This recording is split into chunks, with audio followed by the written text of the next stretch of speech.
Hey everyone, and welcome back to another video. And in this video, I'm going to show you how to connect LinkedIn with GoHighLevel. Now this video is going to be particularly useful for individuals who are trying to capture leads using LinkedIn. How do you actually go ahead and connect that with GoHighLevel? Now this video is going to be short, sweet, and simple, guys. There's not going to be a lot of steps involved, but what you're first going to do is that you're going to log onto your GoHighLevel account. Next, you want to click on Settings on the bottom left-hand side. Under the Settings tab, you want to scroll and navigate to where it says Integrations. Click on Integrations. Now, once you're in this integrations page, you're going to see a bunch of different apps and softwares that you can connect with GoHighLevel. So one of them is LinkedIn. So click on LinkedIn and then follow the on-screen prompts to connect LinkedIn with GoHighLevel.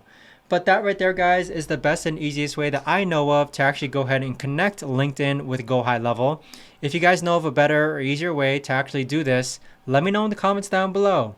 I would love to know. Thanks so much for watching, everyone, and I'll see you guys all in the next video.